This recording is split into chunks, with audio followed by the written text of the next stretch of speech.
Hey, fifth grade, happy Tuesday. It's Miss Sullivan here. I miss you guys so much. I hope you had a great first day of remote learning yesterday. I am going to do your ELA lesson for today. Okay, we are once again going to read The Watsons Go to Birmingham. I'm going to leave off right where Miss Dinsmore left you off yesterday, so we'll continue with that for today. This author is Christopher Paul Curtis. He's the same one who wrote The Journey of Little Charlie that we read a few months ago. So I'm curious to see how many similarities and differences we could catch between these two stories.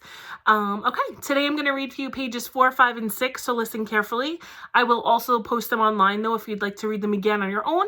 And then I'll leave for you pages 7, 8, and 9 to read independently.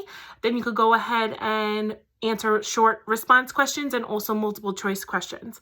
Okay, if you have any questions, feel free to reach out to us on Dojo, and hope you're having a fabulous day. Okay, so page 4, we're going to start off where Miss Dinsmore left off yesterday. Okay. So she read, Daniel Watson, you stop right there. You're the one who started that handbone nonsense. Before you started that, everyone called him his Christian name, Moses. And he was a respectable boy, too. He wasn't a clown at all. But the name stuck, didn't it? Hambone Henderson. Me and your granddaddy called him that because the boy had a head shaped just like a handbone. Had more knots and bumps on his head than a dinosaur. So as you guys sit here giving me these dirty looks because it's a little chilly outside, ask yourselves if you'd rather be a little cool or go through life being known as the Hambonettes. Me and Joey cracked up.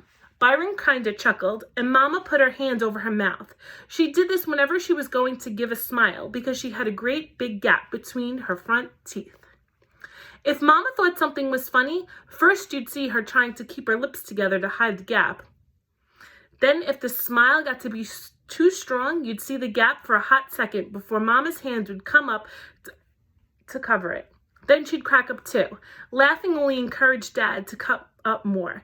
So when he saw the whole family thinking he was funny, he really started putting on a show. He stood in front of the TV. Yep, Hambone Henderson proposed to your mother around the same time I did. Fought dirty too. Told your mama a pack of lies about me. When she didn't believe them, he told her a pack of lies about Flint. Dad started talking Southern style, imitating this Hambone guy. Well, Lona, I heard tell about the weather up there far north in Flint, Michigan. Heard it's colder again than in an icebox. Seen a movie about it. Think it was made in Flint. Movie called Nanook of the North. Yep, do believe for sure it was made in Flint. Flint, Mich again.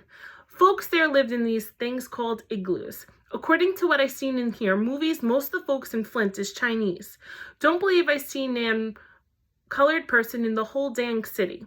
You a Bama girl. Don't believe you'd be too happy living in no igloo. Ain't know nothing against them, but do believe you'd be too happy living amongst a whole slew of Chinese folks. Don't believe you'd like the food.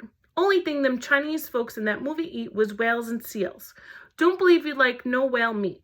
Don't taste a lick like chicken. Don't taste like pork at all. Mama put her hands away from her mouth. Daniel Watson, you are one lying man.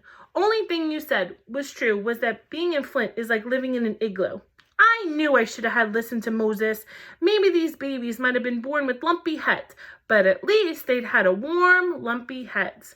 You know, Birmingham is a good place. And I don't mean just like the weather either. The life is slower. The people are friendlier. Oh, yeah, Dad interrupted. They're a laugh a minute down there. Let's see. Where was that colored-only bathroom downtown? Daniel, you know what I mean. Things aren't perfect. But people are more honest about the way they feel. She took her mean eyes off Dad and put them on Byron. And folks there do know how to respect their parents. Byron rolled his eyes like he didn't care. All he did was tuck the blanket further into the couch's cushion. Dad didn't like the direction the conversation was going, so he called the landlord for the 100th time. The phone was still busy. That snake in the grass has got his phone off the hook. Well, it's going to be too cold to stay here tonight. Let me call Cindy. She had just that new furnace put in. Maybe we can spend the night there. Aunt Cindy was the kind of mean, but her house was always warm, so we kept our fingers crossed that she was home. Everyone, even Byron, cheered when Dad got Aunt Sydney, and she told us to hurry over before we froze to death. Dad went out to try and get Brown Bomber started. That was what we called our car. It was a 1948 Plymouth that was dull brown and real big. Byron said it was turd brown. Uncle Bud gave it to Dad when it was 13 years old, and we've had it for 2. Me and Dad took a real good care of it, but some of the time it didn't like to start up in the winter. After 5 minutes, Dad came back in huffing and puffing and slapping his arms across his chest.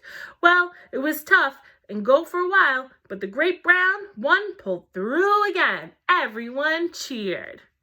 Okay, I'm going to post, boys and girls, the next few pages for you. You can read 7, 8, 9 on your own. Also, pages 4 through 6 that I just read. You can reread if you want to. Okay, have a fabulous day. Good luck with your homework and enjoy the day. Bye, guys.